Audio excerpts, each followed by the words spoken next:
Le grand dialogue. Sigika Foba. Le grand dialogue de l'émission de débat du studio Tamani sur votre radio. Chenni Beri Halud Maundi. Chenni Beri Sigika Foba. Le grand dialogue. Allah me baw an baw bɛɛ fo ka waleɲuman dɔn aw tulo bɛ studio Tamani ka sigi ka fɔ ba de la bi an da bɛna se kuma min na an bɛ haketo ɲini aw fɛ ka da kan kuma do min ni a fɔli ma nɔgɔn kosɛbɛ n'o ye musow ka nɛgɛkɔrɔsigi ye ayiwa yirala k'a fɔ Mali kɔnɔna na ko muso 800 ko olu de ye kɔlɔlɔ sɔrɔ nin ko la san 2015 ayiwa jɛkulu min y'o fɔ o tɔgɔ de ye ko Programme national de lutte contre l'excision n'a bɛ wele ko PNLE ayiwa a yirala fana k'a fɔ ko ayiwa sɛgɛsɛgɛli dɔw senfɛ n'o tɔgɔ ye enquête démographique et de santé au Mali ko muso minnu si sera den sɔrɔ ye ko ni y'olu ta kɛmɛ sara la 91 ko olu ye ko o nɛgɛkɔrɔsigi baaraw ko o sera olu ma k'a ni fana npogotigini minnu si b'a ta san fu ka taa san 14 na kɛmɛ sara la 69 a sera olu ma a yirala fana k'a fɔ ko n'i ye Mali fantan 4 bɛ ta k'a lajɛ ko Kayi mara de la nɛgɛkɔrɔsigi o fanga ka bon yen kosɛbɛ an ka bi ma welelen walasa ka se ka kuma nin ko la sa o ye Isa Kawu Jim n'ale bɛ baara kɛ o Conseil islamique du Mali ale y'u ka kunnafoni lasela ye Cɛman Kulibali ale ye sociologue ye ayiwa maa fila kun welelen don an fɛ n'o ye Yusuf Bagayogo n'ale bɛ baara kɛ Programme national de lutte contre l'excision na ani Fatumata Keita n'ale ye sɛbɛnni kɛ nɛgɛkɔrɔsigi baaraw la olu y'an bila waati laban kɔnɔna na nka an bɛna sigi ka fɔ ba an bɛna taa n'a kow ye ne yɛrɛ ye Muhamadu Ture. Le grand dialogue. Ayiwa nɛgɛkɔrɔsigi baaraw ale bɛ a kumaw bɛ senna hali bi dɔw bɛ k'a yira k'a fɔ ko k'a ko kan ka dabila nka dɔw y'a yira k'a fɔ ko k'a ko kan ka kɛ Cɛman Kulibali e hakilila ye jumɛn ye nin ko la? Ayiwa an bɛ a fɔ fɔlɔ aw minnu y'a kuma d'an ma ni fɛn nin kan ni an b'a fɔ a ma ko musow ka nɛgɛkɔrɔsigi parce que aw ka wele nin b'a to an hakilata bɛ se ka dɔn jama fɛ an bɛ se ka lamɛn jama fɛ donc an b'o fo la fɔlɔ parce que nin kɔrɔ ye ko an bɛ kuma in fɔ sisan caman ladilikan de don a ladilikan nin aw de b'a lase jamaw ma n'o tɛ an se kelen se k'a lase donc o foli b'an ye nɛgɛkɔrɔsigi an ka laadako don an fɛ yan farafinna bɛɛ tɛ dɛ mais an kɔni fɛ yan hali Mali yɛrɛ bɛɛ tɛ Mali an fɛ yan sigida dɔw ka laada don ka taa kɔrɔ fɛ ka taa tile fɛ an ka sigida caman bɛ yen nɔ ka laada don siya ko t'a la diinɛ ko t'a la u ka laada don u b'a kɛ mais kɔlɔlɔ minnu b'a la o kɔni commencera ka dɔn sisan kosɛbɛ fɔlɔ mɔgɔ tun b'a dɔn mɔgɔ tun b'a da fɛn wɛrɛ kun u tun t'a dɔn kɔlɔlɔ don mais sisan kɔlɔlɔ bɛ ka faamu mɔgɔ fɛ kosɛbɛ donc an bɛ ɲininkali wɛrɛ an b'a tɔ lase. E hakilila laada min don laada ɲuman don wa laada ɲuman tɛ de? bon laada mana kɛ cogo o cogo i ka mɔgɔkɔrɔbaw ka fɛn de don mais mɔgɔkɔrɔba y'a kɛ ka da kun min kan olu de b'o dɔn mais a bilama kɔni hali a kunu a laada ma ɲi mɔgɔw ma mais mɔgɔkɔrɔba ye fɛn min kɛ o y'a kɛ ka da kun min n'u m'a fɔ a ɲɛna fɔ aw bɛ k'a kɛ mais aw ka niveau la aw de b'a dɔn parce que bon an bɛ k'a fɔ bamanankan na sa comme an bɛ ka taa bamanankan ta fɛ sinon ne kɔni par exemple ne ka balo bɛ sɔrɔ tubabukan de la ne ka balo sɔrɔ bamanankan na donc ne bɛ tubabukan fɔ ka caman ka taa bamanankan kan mais an b'an débrouiller k'a lase an ka to dunkan la comme ne yɛrɛ de bamanan ye ne yɛrɛ kɔni ka hakili la laada ɲuman tɛ laada ɲuman tɛ munna parce que a bɛ dangɛrɛ mɔgɔnifin ka mɔgɔnifinya la cogo di? a cogo ka ca n'i y'a kɛ sisan c'est comme n'i y'a jeli bɔ i farikolo la n'i y'a jeli bɔ i farikolo la o jeli bɛ kɛnɛya mais i farikolo tɔ o bɛ se ka sa mana b'o la o mais jeli fɔn mana t'o la donc o se ka sama n'i y'a sama da a ye pɛrɛ alors que a bɛ kɛ muso ka nɛgɛkɔrɔsigi bɛ kɛ yɔrɔ min na fɛn min na o yɔrɔ la jeli man ka bɔ yen nɔ parce que o fɛn nin a dabɔra mɔgɔniya de kama ne a kɔni an ka aladeli ye min ye muso mana sɔrɔ a ka den sɔrɔ donc den tɛ se ka sɔrɔ pour que den ka sɔrɔ nɔgɔya la fo ne a bɛna jigin waati min na fo musoya ka waga dɔɔni ka den bɛ se ka bɔ cogo min na ka ɲɛ bon o min ye fo mana de b'a la a bɛ n'a fɔ farikolo a bɛ waga ka fɛn o ye mana de ye mais ne jeli b'a la a tɛ se ka élasticité tɛ se ka kɛ c'est-à-dire élasticité comment jeli b'a la a bɛ gɛlɛya dɔɔni ne jeli b'a la a tɛ se ka bɔ ɲɔgɔn na ka datugu nin o bɛ gɛlɛya quoi parce que ne jeli b'a la a bɛ pɛrɛn ayiwa kosɛbɛ donc o la hali ka d'aw ma a ka ca dɛ mais an m'o de fɔlɔ sinon a kɔlɔlɔ ka ca ne min dɔn an da bɛ tila ka s'a tɔgɔ ma Isa Kawujima e hakilila ye jumɛn ye nin ko la an bɛ ala tanu ka ala barikada ka a ka weleli n'o ye ka kuma a fɔ ma nɛgɛkɔrɔsigi an balakaw ka hakɛ to ka da kan ni kuma tora fankelen fɛ gɛlɛya min b'a la o ye maa minnu t'u yɛrɛ ye kuma la u ka hakilila tɛ lafasa bon débat nafa ye mɔgɔw k'u hakilila fɔ o ye démocratie sariya o ye ko ɲumanba ye nka laada ye cogoya fila ye nɛgɛkɔrɔsigi fana cogoya caman b'a la ni mɔgɔ min b'a tariku dɔn n bɛ segin kɔfɛ dɔɔni pour que lamɛnnikɛ jɛkulu ni filɛlikɛ jɛkulu ka se ka kunnafoni sɔrɔ diinɛ ko don silamɛw bolo parce que n'i y'a ye kɛlɛ min bɛ ko in na o y'o yɔrɔ ye maa minnu fana b'a kuma doni ka na ka kuma in ta k'a dabila ka ɲini o jamanaw fɛ k'u k'a dabila hakilila dɔw de b'u la anw b'o dɔn nin debaw b'an dɛmɛ ko caman fɔ n'a fɔra ko ka musow dɛmɛ u ka yiriwa u ka ɲɛtagaw ka sabati kɛlɛ caman kɛra parce que jamana minnu bɛ nin kɛlɛ in na kɛlɛ in daminɛna fɔ ma depuis conférence de Beijing dans les années 80 musow taara fara ɲɔgɔn kan ka t'u ka hakɛ ɲiniw daminɛ musow ka hakɛw tɛ kelen ye diɲɛ fansi jamanaw kɔnɔ a fɔ ma culture n'o ye mɔgɔw ka seko n'u ka dɔnko ko dɔw ye mɔgɔw ka danbeko ye ko dɔw bɛ yen mɔgɔw ka diinɛ b'a la ko dɔw bɛ yen o ye a fɔ min ma c'est scientifique o ye diɲɛ yɛrɛ dɔɔni bɛ fɛn dɔw sabati n'o ye kalan sira ye n'o nana sabati ni mɔgɔ ye o dɔn o mɔgɔ bɛ fɛn min na fɔ sensibilisation n'o ye ka mɔgɔw lafaamuya bɛɛ sɔnna ka fɔ nin ko minnu filɛ kabini silamɛya diinɛ ma na jamana dɔw ka laada kun don kɛcogo dɔw kun b'a la silamɛya ma sɔn o ma kɛcogo dɔw b'a la silamɛya yɛrɛ t'o dɔn yɛrɛ nka kɛcogo dɔw b'a la silamɛya y'a fɔ min ma tubabukan na facultatif hadamaden i bɛ fɛn min dɔn i bɛ kuma o de kan tɛ min dɔn n'i ko i bɛ kuma o kan i bɛ fɛn fɔ ten donc silamɛya la diinɛ don nka diinɛ min don a ma wajibiya o fana ka fɔ mɛ kana k'a fɔ ko k'a bali o ye silamɛya kɛlɛ de ye o ye silamɛ kɛlɛ de ye o ye danbe kɛlɛ de ye maa minnu bɛna n'a hakilila ye olu ta anw musow fɛ ka tɛmɛ an kan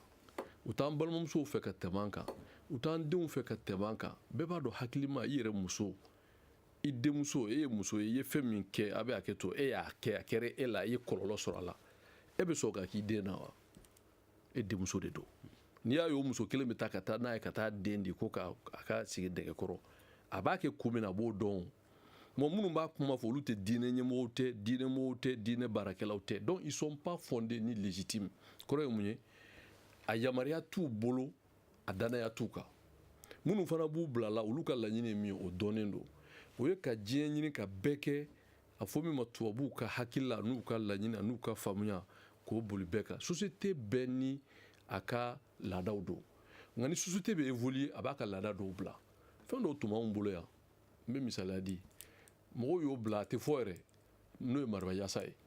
mariba yasa tun bɛ kɛ yan ni mɔgɔw ye b'u dafalen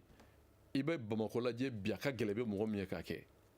société ka mutation n'a ka taa mɔgɔw nana ye k'a fɔ nin ko min filɛ la ɲuman tɛ k'i yɛrɛ lankolon bɔ ka kule mɔgɔw y'a dabila mais berema ta mɔgɔ kama muruma ta mɔgɔ kama mɔgɔ ma ɲangi nka ni nana ni ko ye k'a fɔ tubabu ko nin ka dabila ko wajibiya mɔgɔw kan ko parce que u b'a fɔ cogo min na k'o ye ka muso tɔɲɔ u bɛ tila k'a fɔ cogo wɛrɛw la min n'u tɛ sigi kun ye donc anw bolo ka kuma in fɔ k'a tile diinɛ ko don laada ko don o ye tiɲɛ nka diinɛ y'a sabati donc ni tubabuw de nana ni nin hakilila ye k'a fɔ ko ayiwa a man ɲi a ka dabila an b'a mɛn wagati dɔ la u b'a fɔ yɛrɛ k'u ka loi ta kama k'a sera ka kɛ jamana bɛɛ la ko fo mali dɔrɔn ko burkina y'a interdit côte d'ivoire y'a interdit jamana wɛrɛ y'a interdit mais u bɛ ɲinɛ min kɔ mali n'i ye mali jate 100 o 198 ye silamɛ ye o to tɛ burkina o tɛ côte d'ivoire et puis filanan min b'a la jamana in mago bɛ fɛn min na bi o ye basigi ni lafiya ye jamana in mago bɛ fɛn min na bi o ye jamanadenw ka ɲɔgɔn minɛ mais ka san o san ni nin wagati sera féministes e bolo a man ka dabila mais dabilali o tɛ tubabu t'o fɔ anw ye o dulɔ bɛ min yan san joli an ka laada dɔ tɛ yan mɔgɔw tun bɛ dulɔ min yan depuis tubabu ma na est ce que u y'o kuma fɔ dulɔ bɛ min da adamaden kan bɛɛ t'o dɔn a bɛ cancer bila a bɛ foie bila a bɛ hakili ci a b'i kɛ malangolo ye i bɛ kɛ ivrogne ye est ce que o fɔra ko k'o dabila wa c'est avéré que k'a fɔ c'est nuisible à la santé est ce que tubabu y'a fɔ aw ye k'o fɔ k'o dabila wa donc tubabu ka ko de don ni kojugu bɛ dabila tubabu ma fɔ a ɲɛna k'an ka nin fana fɔ dɛ mais tubabu kuma de don n'o tɛ anw bɛ yan anw ye diinɛ ɲɛmɔgɔ ye anw ye silamɛw ye n'a kuma bɛ fɔ ni silamɛw yɛrɛ wulila diinɛ ɲɛmɔgɔ silamɛw wulila k'a fɔ nin min filɛ diinɛ ko tɛ a ka dabila a kuma tɛ dabila mais ne bolo diinɛ don ne ka sariya la diinɛ don ne yɛrɛ min b'a kɛ ne b'a kan e bɛ se ka na fɔ ne ye cogo di ka tubabu wari ta ka tubabu kan fɔ ka na fɔ ne ɲɛna ko ye laada de ko bi k'a juguman don jɔnni ye yamaruya ko laada juguman don donc anw bolo diinɛ ko don donc sur le fond an tɛ se ka ɲɔgɔn ye nin ko in na donc jamana mago bɛ basigi la vraiment je crois que fɛn caman bɛ jamana kɔnɔ min kan ka ɲɛɲini nin min filɛ n'a y'a sɔrɔ a man ɲi a min man ɲi n'o dɔnna a bɛ dabila o n'o dɔnna a bɛ dabila tubabuw y'a fɔ yan nɔ misaliya la wagati dɔ la dans les décennies 80 komi e ye denmisɛnnin ye i ye kalan caman kɛ nka denmisɛnninya yɔrɔ i tɛ se k'o faamu tubabuw wulila wagati dɔ tuma o tuma bɛ ka Sénégal ka tiga sɛnɛ bali n ko cancer de bɛ tiga la pour que ka tiga bin parce que soja b'olu bolo u y'o kɛ yan o tubabu kelenw de wulila ko l'allaitement maternel ko ka sin di den ma u y'o lagosi yan ko ka biberon di walidenw ma o kɔfɛ bɛɛ nana sabati ka fɔ sin hɛrɛ min b'o la o tɛ biberon na mɔgɔw m'o faamu wa ko fɔlɔ biberon de tun bɛ jate sɛbɛko ye donc tubabu bɛ fɛn o fɛn fɔ a bɛɛ kalo tubabu bɛ min na o ye ka hadamadenw yɛlɛma k'u k'u ɲɔgɔn ye k'anw kɛ dɔrɔn mode de consommation parce que u y'anw consommer sɔrɔ na sira fɛ n'o ye service ye mobili wo informateur anw bɛ kɛ consommateur ye u nana b'o la u y'an ka banquiw minɛ u nana b'o la an ka réflexion an yɛrɛ ka hakili sɔrɔ an yɛrɛ k'a fɔ nin ka ɲi nin ma ɲi ma u y'an dɛsɛ o la sisan u nana mun na u bɛ fɛ ka don an ka diinɛ la ka diinɛ ko b'an na k'anw kɛ dɔrɔn awa une société sans repère bon n'i nana k'i bɛ résister o la dɔrɔn u bɛ i ka jamanaden dɔw ta k'olu labɛn k'olu kɛ réseau ye o tuma olu bɛ u fɛla kuma fɔ yan misaliya la tubabu bara valeur dɔw bɛ yen u y'o wajibiya bɛɛ kan u ni jɔnni bɛnn'o la n'o ye homosexualité ne delila ka kuma fɔ yan a débat segin ma k'a kan n'o ye cɛ ni cɛ ka jɛ muso ni muso ka jɛ kɔlɔlɔ min b'o la bɛɛ t'o dɔn wa moral yɛrɛ la est-ce que diinɛ la mɔgɔ b'o fɔ mɔgɔ ye wa mais ko tubabu bara a bɛ fɔ ko non ko n'i y'o lagosi ko i ye homophobie ye jɔnni de fɔ n'anw bɛnn'a kan wa donc a ye kana tubabu hakililaw ta k'u don an ka jamanaw kɔnɔ ka tila ko ni min ko a bɛ kuma a b'o tigi yɛlɛma ka tɔgɔ dɔ da o la donc pour me résumer diinɛ ko don ko ɲuman don mais ni diinɛ ko don ko ɲuman don diinɛ ko bɛɛ ye ɲuman ayiwa cɛman kulibali i sɔnna Isa Kawo Jim ka hakilila in ma wa non ne se ka sɔn ma parce que kalanw tɛ kelen ye taabolo tɛ kelen ye ne yɛrɛ kɔni bolo diinɛ ko tɛ nɛgɛkɔrɔsigi tɛ diinɛ ko ye a kɛra cɛw ta a kɛra musow ta diinɛ ko tɛ a kɛra ka to hali an t'a la ko diinɛ bila diɲɛ na yɛrɛ nɛgɛkɔrɔsigi kɛra minnu y'a nɛgɛkɔrɔsigi kɛ a bɛ fɔ yɔrɔ min ko Égypte ancienne o ye farafinw de ye olu de y'a nɛgɛkɔrɔsigi daminɛ o y'a sɔrɔ mɔgɔ t'a dɔn ko chrétien bɛna diɲɛ na ou bien silamɛ bɛna diɲɛ na donc diinɛ tɛ en tout cas diinɛ kɔni ma a lana diɲɛ na c'est une an ka laada an kɔni a kɛra a sɔnn'o ma ko diinɛ ma nana ye diɲɛ na ko nka diinɛ y'a jira k'a fɔ ko a bɛ se ka kɛ nka wajibi tɛ oui bon donc datila ka diinɛ fɛn tɛ quoi diinɛ fɛn tɛ diinɛ bɛ se ka fɛn o fɛn bɛ diɲɛ kɔnɔ diinɛ ma a bɛɛ sɔrɔ a nɔ wa diinɛ ma fɛn inventé o diinɛ si ma fɛn inventé u nana bɛɛ sɔrɔ a de k'a fɔ u k'a fɔ nin ka nin ma ɲi o tɛ fɛn o fɛn bɛ yen o tɛ diinɛ ko tɛ o les gens utilisent le diinɛ mɔgɔ bɛ a diinɛ utiliser selon leur entendement leur éducation ainsi de suite u ka faamu cogo de la donc l'excision d'un côté. La preuve est qu'au Mali, silamɛw b'a kɛ chrétiens b'a kɛ minnu an b'a fɔ ma ko tondalaw bolitigiw olu b'a kɛ ne dinɛko ne silamɛko de o pour que chrétiens b'a kɛ ne silamɛko de pour que bolisɔnnaw b'a kɛ donc dinɛko tɛ. Isa Kawuji. Bon mɔgɔ tɛ fɛn min dɔn n'i kumana a bɛ dɔn k'a fɔ i ka fɛn dɔn ta tɛ alors diinɛ k'a fɔ mɔgɔw nana fɛn bɛɛ sɔrɔ yan o yɛrɛ ni mɔgɔ min bɛ diinɛ dɔn o tɛ kuma ten mais kuma bɛ mɔgɔw dɛmɛ lamɛnnikɛlaw ka kow faamu diinɛ ne ye kuma min fɔ n ko laada kun dɔ a bɛ yen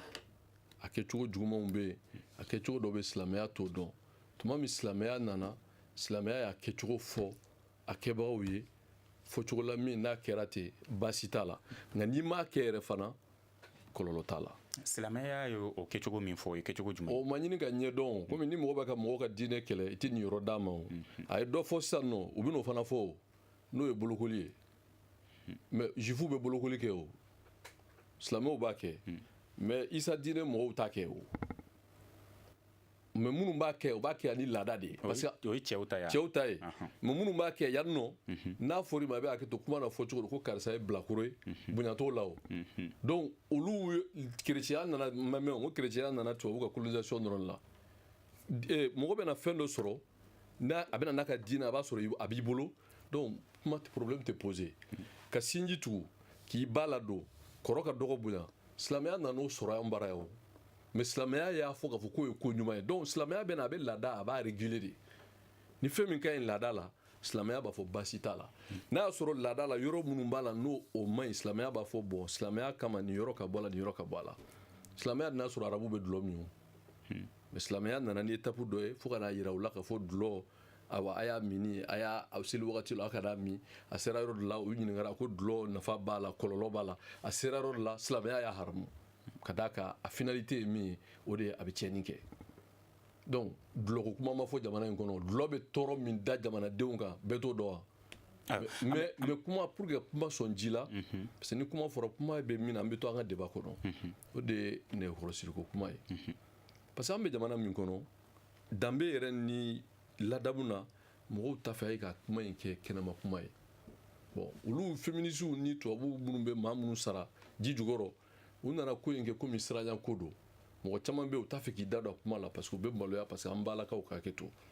o kama parce que an ka jamana in fɛn dɔw bɛ yen fɛn dɔw bɛ yen adamadenw t'a fɛ o ka kɛ jamana kuma ye mais an bɛ diɲɛ min kɔnɔ bi ani média minnu bɛ yen ani réseaux sociaux minnu bɛ yen ani activistes minnu bɛ yen u tɛ kala sɛbɛ foyi la donc n'u tɛ kala sɛbɛ foyi la an fana tɛna fɔ k'an bɛna k'u ɲɔgɔn ye mais an fana bɛna a fɔ ma débat contradictoire nin na n'a y'a sɔrɔ ko fɛn min don ko diinɛ ko tɛ jamana min a ye kuma dɔ fɔ o ye tiɲɛ k'a fɔ kerecɛnw b'a kɛ kerecɛnya ma mɛn o kerecɛnya nana tubabu dɔrɔn de nana n'a ye missionnaire o ma mɛn o y'a sɔrɔ mɔgɔw bɛ yan silamɛya min nana hali n'a mɛnna yanni silamɛya ka na a y'a sɔrɔ mɔgɔw bɛ yan o tɛ silamɛya la mais silamɛya nana sira min fɛ o fana ka kɔrɔ o ka jan ka tɛmɛ kerecɛnya nali ye mais an bɛɛ ye maliyɛn ye o maliyɛn na kabila bɛɛ n'a ka taabolo don mais silamɛya nana dɔw a fanga bonyana yɔrɔ dɔw la ka da a nasira fɛ yɔrɔ dɔw bɛ a fanga ma bonya mais i b'o jateminɛ hali an ka culture la i b'o ye a ye misaliya fɔ ko kayi a fanga ka bon mais n'i ye kayi ta k'a lajɛ kayi historiquement silamɛya la fanga ka bon sira min fɛ bɛɛ b'o dɔn sahamaw la tubabu nana k'a minɛ ka taa n'a ye u y'a minɛ silamɛya de kama an bɛ se k'an kɔ dɔɔni débat don bɛɛ lajɛlen ka hakɛ to a yira dɔw y'a yira k'a fɔ ko bi in na ko n'i y'a sɔrɔ ala tun bɛ fɛ a ka kɛ ko a tun b'an bila ka na ten cogoya la ko mun na hadamadenw de kan ka o baara kɛ ala y'aw bila ka na k'a ka dulɔ min mun na aw nana dulɔ ta k'o min ala de y'aw bila o la ayiwa ɲininkali don non parce que ni mɔgɔ bɛ kuma fɔ ni ladabu ye i b'a jaabi ni ladabu ye mais ni mɔgɔ ye kuma ci ma ni ladabu t'a la donc tu le réponds de la manière ko n'a tun ka di ala b'a kɛ ten aw bɛ dɔrɔgu min yan ala de y'aw bila o la aw bɛ dulɔ min yan ala de y'aw bila o la aw ko cɛw ni cɛw ka jɛnɛya cɛw ni cɛw anw ka baara ye ka kuma lase ne ma ayi voilà mɔgɔw bɛ ɲininkali minnu kɛ minnu y'a fɔ i b'a f'u ye ko jim ko k'u bɛ dulɔ min yan u bɛ dulɔ min fo kan kɔnɔ ala de y'u bila o la u bɛ dɔrɔgu ta yan ala de y'u bila o la u ko cɛ ni cɛ ka gɔrɔdigɛrɛ kɛ ala de y'u wolo k'u bila o la n k'u y'o ta k'o kɛ valeur de jɔn nana ni occident tɛ yan qu'ils arrêtent de distraire les gens donc nin ye ko de ye dɔrɔn parce que ni mɔgɔ n'i b'a fɛ ka balo tubabu ka sɔrɔ la i bɛ tubabu ka hakilila fɔ o ye wajibi ye o parce que tɛmɛsiraw tɛ kelen kalanw tɛ kelen ye parce que an b'a dɔn danbe ko tɛ n'o tɛ an ka danbe caman bɛ yan nafa b'a la mais an b'a ye o activistes ni minnu b'o tubabu kuma la o da tɛ mɔgɔ la o mais ni min man di tubabu ye dɔrɔn u bɛ wuli ka jɔ n'o ye k'o kɛ valeur ye n'o tɛ tubabuw bɛ ko Jimmy bɛ kuma sɔrɔ sisan na cɛman. D'accord, merci toujours. Jimmy a min fɔ min bɔ n jɔ kan min t'aw fɛ sisan dɔɔni ka i ka kuma jaabi ale ko sisan ko an bɛ gulɔ min ko Ala m'an bila o la an bɛ jɛnɛya kɛ Ala m'an bila o la an bɛ ko caman Ala m'an bila o la donc ça o yɛrɛ fana b'a jira fana ko hali bolokoli ni Ala m'an bila o la an y'a kɛ de mɔgɔ y'a kɛ de Ala m'u bila o la o donc diinɛ ko tɛ c'est pourquoi je reviens toujours n bɛna a jira toujours waati bɛɛ ne ka kuma kɔnɔ na n b'a jira n ko nɛgɛkɔrɔsigi Ala ko tɛ diinɛ ko tɛ mɔgɔ ko de don mɔgɔ de y'a kɛ waati dɔ an balima an ka bangebagaw an ka maabaw y'a daminɛ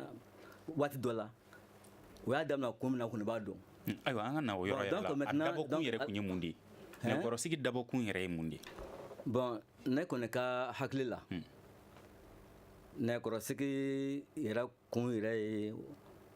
mais a fɛnw ka ca han mais n'i k'i b'a fɔ surunya la a kun ye walasa ka muso ka se a yɛrɛ la parce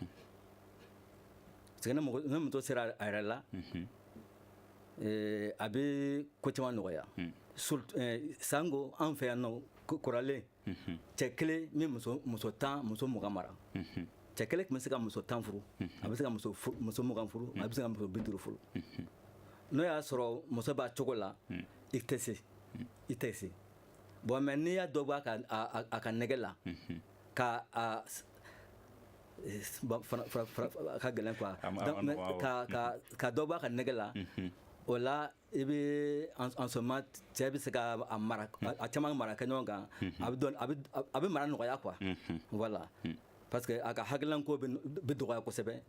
surtout comme an yɛrɛ fɛ en tout cas bamanan kɔni par exemple muso ye cɛ ka minɛ da a bɛ baara kɛ a bɛ den wolo kɛ ainsi de suite donc mais k'a fɔ a ka lawako ni fɛn o tun ka dɔgɔ dɔɔni donc ne yɛrɛ kɔni bolo a kun de walasa ka dɔ caman bɔ a muso ka nɛgɛ la. Ayiwa Isa est ce que kun wɛrɛ kun b'a la min n'o tɛ kelen ye. o yɛrɛ ko kuma jɛ kuma dɔ fɔ n b'a fɛ komi débat kun ye minnu tɛ hakilila kelen u ka se ka kuma bɛɛ lajɛlen ka faamuya ɲuman sɔrɔ a la fɔ parce que a ko ne ka kuma kɔnɔ ko ne y'a jira k'a fɔ ko mɔgɔw minnu y'a fɔ ko ni nɛgɛkɔrɔsigi kun ka di Ala ye ko mɔgɔw tun bɛna ten ne ko n ko mais u bɛ dulɔ min na Ala de y'u bila o la u bɛ dɔrɔgu ta la Ala de y'u bila o la a ko b'a jira k'a fɔ mɔgɔw bɛ ko la Ala ko tɛ mɔgɔw de b'a k'u yɛrɛ ye o ye parce que diinɛ faamuya de tɛ yen Ala ye sariya dɔ de bila dugukolo kan kalifa kɔrɔ ye dugukolo mara bɛ mɔgɔ min bolo Ala bɛ kiraw de ci les prophètes ka sociétéw k'u wele nin ka ɲi a ye nin kɛ nin man ɲi a ye nin to yen n'i ye silamɛya ta o i ye diinɛ fɛn o fɛn ta o silamɛya kɔrɔ tɛ dɔwɛrɛ ye arabukan de don a kɔrɔ kisi donc kira fɛn o fɛn cira kabini Nuwa fo ka na se Alakira ma alayhi salatu wasalam Isa o ma ko di n'o ye a chrétien taabolo ye Moïse nin bɛɛ lajɛlen an bɛ nin bɛɛ k'a fɔ nin ye kiraw ye minnu bɔra Ala la ninnu bɛɛ lajɛlen dɔw bɛ ci u ka dugu ma dɔw bɛ ci u ka kabila ma dɔw bɛ ci wa diɲɛ bɛɛ ma n'o ye anw ka silamɛya anw ka limaniya Alakira ye sallallahu alayhi wa sallam donc ci in message de b'a la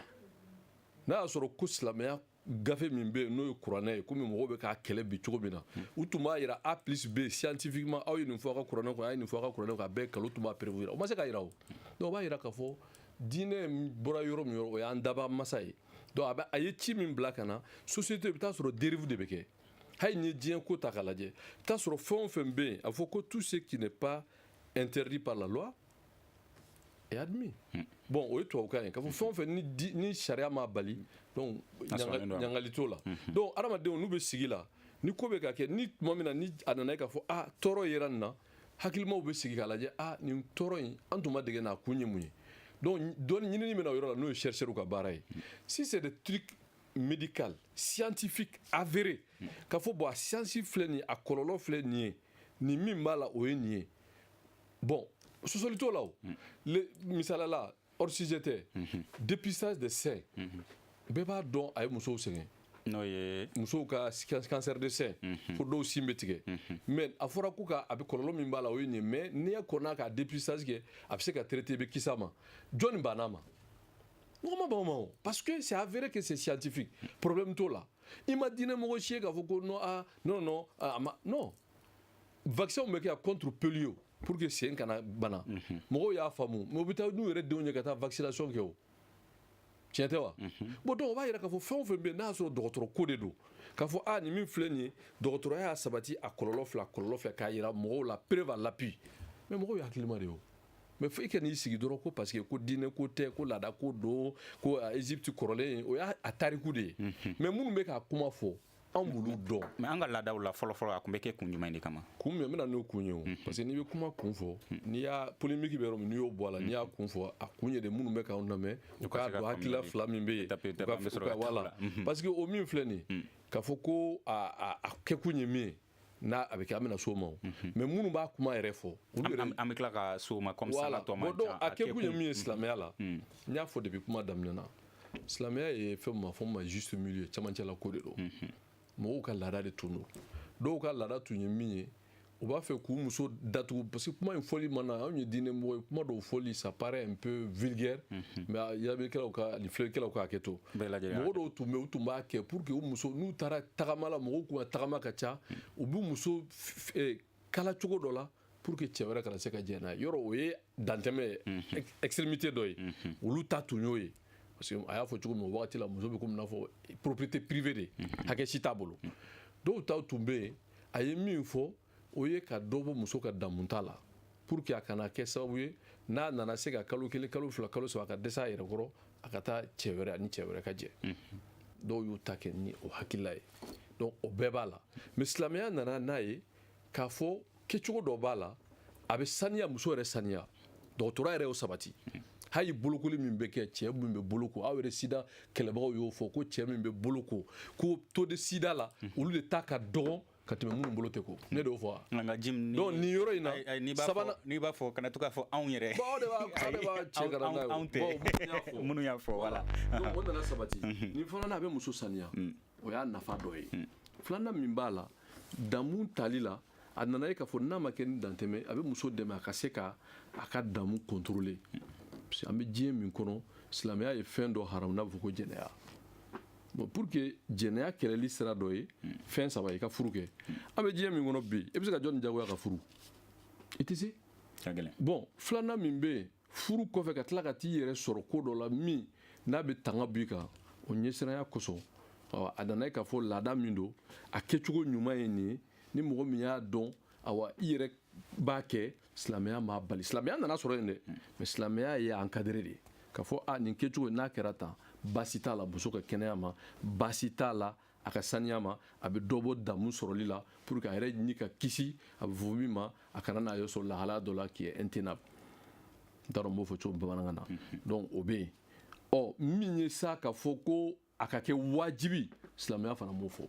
donc silamɛya y'a bila minɛn min kɔnɔ n'i y'a kɛ baasi t'a la n'i m'a kɛ baasi t'a la ni ko b'o cogo la ni dɔgɔtɔrɔya de nana sabati k'a fɔ diɲɛ nana taa ɲɛ k'a fɔ a ye silamɛya nin min fɔ anw nana preuve sɔrɔ a la k'a fɔ nin yɛrɛ baasi b'a la kɔlɔlɔ filɛ scientifiquement mais ka n'a kɛcogo bɛɛ ta kɛcogo juguman ta k'o yira mɔgɔw la k'o ja yira mɔgɔw la k'o bila panneau la anw ka jamana marabaga ninnu nka dɔgɔtɔrɔw y'a yira k'a fɔ ko baasi b'a la e ma sɔn o baasi ma mais dɔgɔtɔrɔw ye yɔrɔ min yira ko baasi b'a an bɛɛ b'o dɔn ne m'o f'e ye sisan mais a kɛcogo dɔ bɛ yen baasi t'o la dɔw tun bɛ yan komi e ye denmisɛnnin o ye Tahara Darabi ala ka hinɛ la ale de tun ye Mali silamɛmusow ka tɔn ɲɛmɔgɔ fɔlɔba ye ale tun ye sage femme de ye a ko ale y'a si bɛɛ kɛ sage femme ya la tuma min n'u nana n'a kuma kirikara in ye dans les années 80 a ko ale y'a bɛɛ kɛ muso si ma deli ka na jiginni na parce que u nana kuma kirikara dɔ fɔ k'a ye jiginni na ko muso bɛ tɔɔrɔ sɔrɔ ko muso si ma deli ka gɛlɛya sɔrɔ ko muso kelen min ye gɛlɛya sɔrɔ ale bolo ko o yɛrɛ fana a bɛ hakɛ to ko kun ma sigi nɛgɛ kɔrɔ k'o kɛra Europe. ayiwa cɛman kulubali gɛlɛya ninnu e sɔnn'olu ma a yirala k'a fɔ ko nɛgɛkɔrɔsigi kɛli bɛ gɛlɛya lase musow ma jiginni ta fan fɛ ani fɛn wɛrɛw la e sɔnn'o o kumaw ma wa. ne sɛbɛnna sɔn kosɛbɛ n y'a enquête k'a kan ne muso caman y'a baro k'a kan ne sigida mɔgɔ caman y'a baro k'a kan hali ne yɔrɔ dɔ a ma min yɛrɛ baro k'a kan a gɛlɛya kan donc a gɛlɛya tɛ fɔ ka ban gɛlɛya ka ca gɛlɛyaba de b'a la kabi an ka mɔgɔkɔrɔba b'a kɛ waati min na gɛlɛya b'a la donc olu ta yɛrɛ a gɛlɛyaw kun ye mun ye olu ta kɛ waati o ka ɲi ni hali sisan ta yɛrɛ ye parce que an y'a kodɔn waati min na dans les années 60 a bɛ san 50 comme ça o waati a kɛcogo kun ka ɲi dɔɔni parce que a tun bɛ kɛ muso mana se san 15 san 16 ma farikolo kɔgɔli waati min na a tun bɛ kɛ waati o kɔlɔlɔ tun ka dɔgɔ ye nka sisan ta kɔlɔlɔ dan foyi tɛ sisan ta la parce que a bɛ kɛ den kunɲɔgɔn 1 kunɲɔgɔn 2 hali a tɛ san 1 dafa yɛrɛ hali tun b'a sɔrɔ musoya bɛ cogo min na o y'a sɔrɔ a ma kɔgɔ hali dɔɔni a bɛ bayɛlɛma de o waati fana a ka fɛgɛn kojugu o waati sisan ta de caman bɛ kɛ o waati donc a kɔlɔlɔ de ka ca yɛrɛ de a kɔlɔlɔ ye mun ye a kɔlɔlɔ n y'a fɛ cogo min na i bɛ se ka sayi fɛn bɛɛ ɲininka ne ni sayi fɛn caman baara k'a kan ni muso min sigira nɛgɛkɔrɔ ani min ma sigi nɛgɛkɔrɔ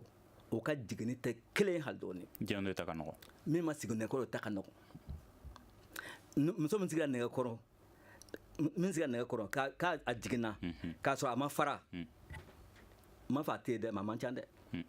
ne yɛrɛ a ye fɛn o fɛn ye a bɛɛ fara la o bɛ tila situri k'a la o ka ca kosɛbɛ yɛrɛ de a dɔw yɛrɛ bɛ yen a bɛ fɛn kuma comme télé ne yɛrɛ fɛn dɔn muso sigilen a dɔw yɛrɛ bɛ yen n'o y'a cɛ bɛ siran ka cɛ ye a ɲɛna dan a bɛ siran mun na parce que dilan tɛ olu bolo dilan tɛ hɛrɛ ko ye dilan ye jasaranko de ye ne cɛ ka bɛ dilan ɲini fɔ o jaabi pan parce que nɛgɛkɔrɔsigi de ye nɛgɛkɔrɔsigi sababu dɔ y'o ye a dɔw bɛ jaabi pan yɛrɛ de a ko de ka ca koyi surtout minnu yɛrɛ tun b'a kala minnu b'a kala dɔw tun b'a kala a bɛ denmisɛn bɛɛ ko la n'a bɛna furu don min o don u b'a fɛn de u b'a fɛn ka bɔ a la o don a ne cɛ bɛ jɛ a dɔw yɛrɛ bɛ yen an k'an ka tisɛ fɛ fa y'a dɔn a dɔw la tellement dimi bolo ani gɛlɛya bolo c'est à dire a fɛnw ka ca nka jimi y'a yira sisan na k'a fɔ ko fɔlɔ a kɛcogo dɔw tun bɛ yen nɔ ani a yirala fana k'a fɔ ka kɛcogo dɔw bɛ yen nɔ olu man ɲi ko nka kɛcogo dɔw ka ɲi yali kɛcogo in de kan ka falen wa wala a kan ka dabila ne yɛrɛ bolo kɛcogo ɲuman t'a la parce que dɔgɔtɔrɔ baara tɛ o n'i man kɛnɛ i bɛ taa dɔgɔtɔrɔ bɛ baara de mais ka taa i farikolo yɔrɔ tigɛ farikolo alors que farikolo fɛn o fɛn ala mɔgɔ dan i fɛn o fɛn ye farikolo la a bɛɛ de nafa bɛ yen a bɛɛ ka baara de bɛ yen farikolo yɔrɔ dɔgɔnin tɛ yen quoi y'a ye wa farikolo yɔrɔ fɛn o fɛn ne mɔgɔninfin bɛ da n'a ye a ka fonction bɛ yen a ka baara bɛɛ farikolo fonctionnement la donc i man ka maga a la yɛrɛ de quoi c'est ça l'intégrité a man ka maga a la ni maga a la dɔrɔn i y'a dankɛrɛ mɔgɔya la n'i ko dɔgɔtɔrɔ baara tɛ dɔgɔtɔrɔ tɛ se ka kɛ de wa man ka kɛ de mais dɔgɔtɔrɔ ma na n'a ye o mun y'a fɛn o tɛ dɔgɔtɔrɔ ye o et puis n'a kɛcogoya falenna k'a wale di dɔgɔtɔrɔw ma walasa olu k'a kɛ kɛcogo hali dɔgɔtɔrɔ b'a falen mais farikolo de bɛ tigɛ o dɔgɔtɔrɔ ko t'o la o dɔgɔtɔrɔ y'a tigɛ o numu y'a tigɛ o fɛnw y'a kɛcogo t'o la o kɛcogo ɲuman de t'a la i b'a kɛ a man ɲi de parce que i bɛ farikolo i bɛ dankari mɔgɔninfin ka intégrité la i bɛ dankari mɔgɔninfin ka farikolo de la donc mɔgɔninfin ka fari dala cogo min na a ka ɲi ten de parce que farikolo yɔrɔ bɛɛ n'a ka baara de don nafa b'a bɛɛ de la n'a ye kelen tigɛ ka bɔ a la i b'o nafa bɛ tigɛ ka bɔ farikolo la quoi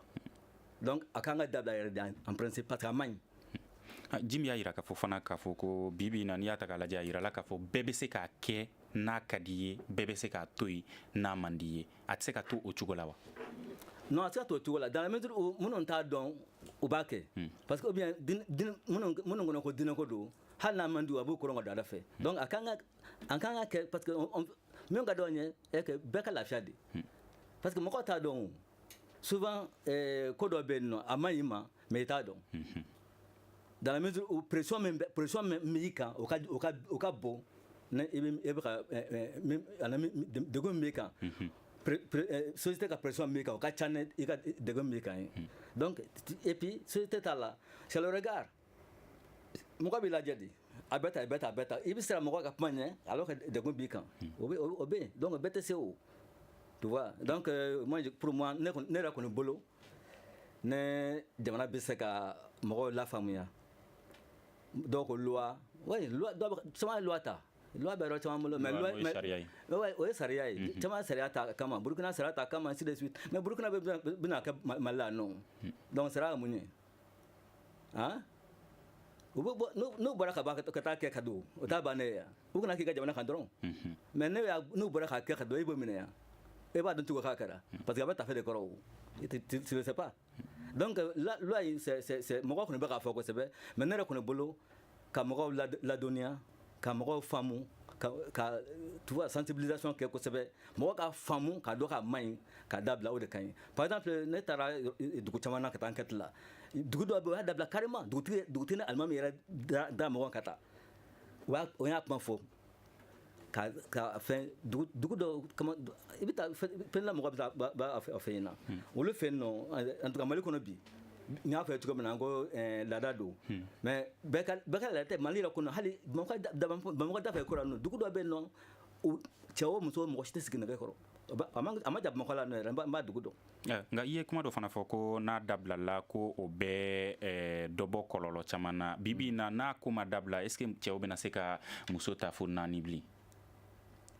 bon muso ta 4 o tɛ diyagoya ye o parce que fɔlɔ mɔgɔ tun bɛ muso ta 4 parce que muso tun ye cɛgaminɛ ye mais sisan muso tɛ cɛgaminɛ fɔlɔ cɛfa fan ta muso ma i bɛ ta 4 pourquoi on n'est pas obligé mɔgɔ o tɛ diyagoya ye tugun kelen yɛrɛ ye caman muso kɔrɔ i bɛ mun kɛ 4 tan na ayiwa ala ka bɛn sababa bon ale yɛrɛ ka kumaw la Kulubalikɛ ka kumaw la mais yani ka don kuma la Kulubalikɛ i ko k'a ka dabila dɔw bolokoli fana ka dabila jamana kɔnɔ n'a se ka dabila kaɲi ayi ne ɲininka de cɛw ta n'a se ka dabila kaɲi Ayisa e ka hakili la o fana ka dabila awɔ ne bolo kɔni o ye kelen an bɛ ɲininka o dulɔ min kan ka dabila jamana in kɔnɔ dulɔ ya mais dulɔ min c'est dulɔ tɛ fɛn ne t'a si dɔn parce que n t'a dɔn fɛn min don yɛrɛ i bɛ nin si dɔn i tɛ dulɔ min si dɔn non n t'a si dɔn ne ɲininka a kan ka dabila a kan ka dabila parce que a tɛ ɲuman kɛ o munna i tɛ da tɛ mɔgɔw la dulɔ bɛ ne ma ɲininka ne ɲininkana fɛn de la i ma ɲininka cɛw ka bolokoli la i y'o fana fɔ oui parce que o bɛɛ bolokoli kelen ye o d'accord maintenant sisan i ko mɔgɔw farikolo bɛɛ ne bɛ ɲininka o anw ka n tɛ siya fɔ tubabu b'a fɔ ko balaf o ye anw bolo yan mɔgɔw ka identité de kun don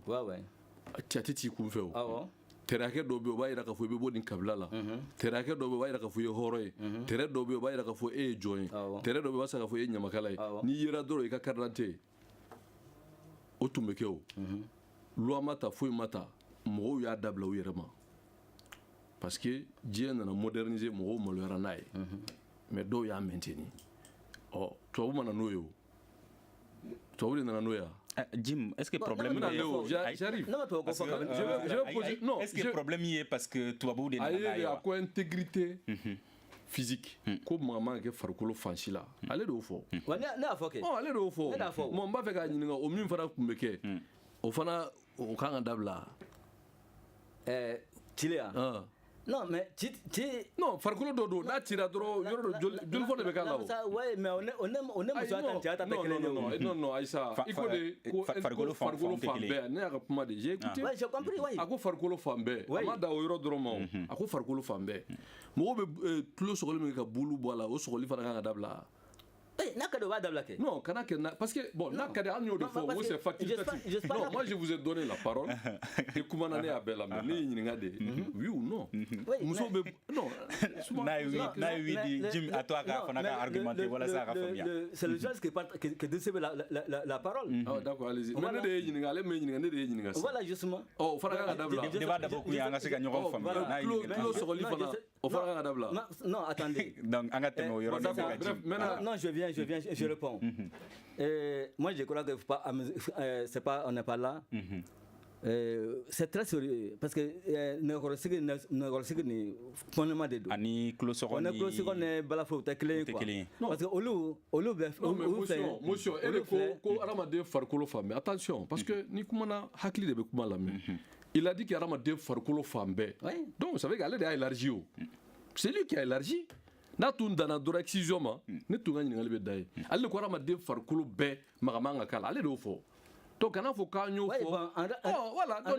ne vous contredisez pas an bɛ segin ka na donc an bɛna don bon maintenant idéal to ye sa i tɛ se ka idéal fɔ i bɛ se k'i ka position l'idéal est de laisser le corps tranquille bon a na cogo min na a ka ɲi ten bon komi ni hadamaden hakilila ko o tɛ mɔgɔ engagé ale kuma n'a yɛrɛ de ale tɛ se ka kuma diinɛ tɔgɔ la a tɛ se ka kuma danbe tɔgɔ la o tigiw bɛ yen ni diinɛ kuma don diinɛtigiw de b'o fɔ donc o kuma o ka nɔgɔn maintenant n'a tun nana yan en tant que chef religieux o la a bɛ diinɛ kuma fɔ a bɛ fɛ ka hakilila di o ne tɛ kuma diinɛ tɔgɔ la moi c'est sociologue c'est chercheur moi je parle au nom de la science o faamuyara i ma ale bɛ ka kuma a ka jateminɛw a ye recherche de fɔ mais il n'a pas parlé de science a ye ɲinini de fɔ walasa lamɛnbaaw ka se k'a faamuya a bɛ ka kuma ɲininikɛla de don voilà a y'a ka ɲinini kuba de fɔ hukumu de kɔnɔna na ayiwa a taara ko alimami minnu y'a kɛ tan o y'a kɛ tan a ma alimami tɔgɔ fɔ a ma dugu tɔgɔ fɔ moi je considère ça comme nul maintenant kuma ye min ye voilà kuma ye min ye i ye yɔrɔ min fɔ k'a fɔ ko n'a sɔrɔ a kɛli kan ka dabila a man ka dabila je crois que c'était ça la question mais a tɛ se ka dabila o munna voilà parce que diinɛ ko de don u bɛ dulɔ min yan hali n'a ma ɲi non a ma ɲi ale tɛ se k'o fɔ diinɛw de b'o fɔ n'est pas ni habilité ni compétent ni légitime mɔgɔw ka diinɛ non doucement laisse-moi parler tu me laisses parler ne ye diinɛmɔgɔ ye voilà ne ye diinɛmɔgɔ ye ne bɛ sun ne limaniyalen dɔ la mais ni dɔgɔtɔrɔ nana ne ka diinɛ y'a fɔ n ye k'a fɔ ni bana dɔw b'i la min bɛ bali ka sun dɔgɔtɔrɔ de y'o fɔ silamɛya sɔrɔ ma ka n'i yɛrɛ halaki sun jɔ silamɛya tɛ bagan diinɛ ye o silamɛya ye fɛn dafalen de ye minnu tɛ silamɛya ko la olu de b'a fɛ k'u hakili la dɔgɔtɔrɔw fana y'a jira k'a fɔ ko kɔlɔlɔ bɛ a la comme kɔlɔlɔ ye mun na nɛgɛkɔrɔsigi la mais dɔgɔtɔrɔw raconte leur vie dɔgɔtɔrɔw yɛrɛ denw bɛ dɔgɔtɔrɔw wari dɔ de bɛ d'u ma munna ni dɔgɔtɔrɔw ko karisa man ka sun ka d'a ka bana b'a la i bɛ da u la i bɛ ka kuma lamɛn wa mais ni dɔgɔtɔrɔ kumana ni conviction ne m'o fɛ yen sinko la o dɔgɔtɔrɔ tɛ yen min y'a fɔ o tubabu de y'a don da tubabu ka kuma donni da i bɛ balo la ni dɔgɔtɔrɔ tubabu b'a don da tubabu b'a don da parce que c'est des réseaux sida ko kuma nana yan sida bɛ mɔgɔ min balo a t'o faga o sida yɛrɛ projet mɔgɔw t'a fɛ a ka jɔ a bɛ mɔgɔ min balo a katikati n'a mobile a t'o mɔgɔ faga o n'o tɛ pali bɛ yan pali bɛ fagali min da mɔgɔw kan sida t'o da mɔgɔw kan o mais wari min bɛ don sida financement o tɛ don pali la o alors que tous les maliens palidés mais parce que Kulibali bɛ fɛ ka jaabi dɔ lase o kan sur quoi sisan ni na a y'a jira k'a fɔ ko dɔgɔtɔrɔw ye min fɔ nɛgɛkɔrɔsigi ko la k'o tɛ tiɲɛ ye non dans tous les cas comme ale ko fɛn ma fɔ diinɛ sira fɛ ko ale ka sira t'o la donc ça n'engage que lui donc an t'o taara sanga fila ye bibi na walasa bɛn ka se ka sɔrɔ nin ko in na hadamadenw bɛɛ lajɛlen ka nafa kɔnɔna na mun de bɛ se ka kɛ min bɛ se ka kɛ ne yɛrɛ bolo minnu bɛ dɔɔni kɛ o ka yala ka don dugu kɔnɔ ka a kɔlɔlɔ ɲɛfɔ mɔgɔw ɲɛna walasa mɔgɔ ka hakili ɲuman sɔrɔ a kan k'a dɔn a bɛ cogo min na n'o y'a dɔn parce que fɛn o fɛn pour que ka a dabila i bɛ fɛn fɛn kɛ n'i y'a ka dɔn k'a ma ɲi k'a dabila fo hakilina de ka d'i ma bon an kɔni ne b'a ɲini a kɛra gouvernement a kɛra ONG ye o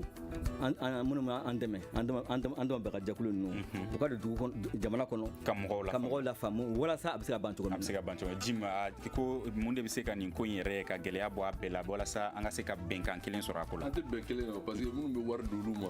ani minnu b'u financer non mais i b'a to k'an ka kuma censurer an t'a dɔn ni wari bɛ d'u ma an b'a fɔ a dɛmɛbagajɛkulu la o tɛ Occident ye wa minnu bɛ wari d'u ma c'est des judéo-chrétiens o tɛ silamɛko la silamɛkɛlɛlaw de don u b'u biri kuma in jukɔrɔ mais mun de bɛ se ka kɛ bi laisse-moi finir mun de bɛ se ka kɛ walasa ka se ka o de ye min fɔ kuma daminɛ na silamɛya ye min yira la a kɛcogo ɲuman n'o ka di silamɛ min i b'o kɛ si on veut une assistance médicale a ka yira scientifiquement a kɛcogo ta o man ɲi donc mɔgɔ b'a dabila o ça c'est une question de sensibilisation maintenant a kɛcogo min ni tubabu b'a fɛ k'o kɛ kana mɔgɔw yɛlɛma k'a kɛ tubabu ye o kɛ marché ayiwa bɛɛ lajɛlen bɛnna fɛn min kan bisa o de ye k'a fɔ ko ɲɔgɔn lafaamuyali o de bɛ se ka nin ko in ban bɛɛ maa si ma wajibiya k'a kɛ maa si balilen tɛ k'a kɛ nka ɲɔgɔn lafaamuyali o de bɛ se ka fu siri nin ko in dan na nin bɛ dan sigi an ka bi sigikafɔba la min labɛnna Fatumata Togola fɛ maa welelen olu kun ye Isa Kawu Jim n'ale ye Haut Conseil islamique du Mali maa dɔ ye ani Cɛman Kulibali ale ye sociologue ye ayiwa walasa ka se ka nin jamukan ye ka a fili bɔlɔlɔ fɛ o baara labɛnba ye Mamadu Watara ye min ye jaw labɛnba ye sa o ye Nuhum Jire ne yɛrɛ Muhamadu Ture ye aw k'an bɛn sini a ɲɔgɔn wɛrɛ ma. Le grand dialogue. Sigikafoba. Le grand dialogue de l'émission de débat du studio Tamani sur votre radio. Chaîne Berry, Halud Maudi. Chaîne Berry, Sigikafoba.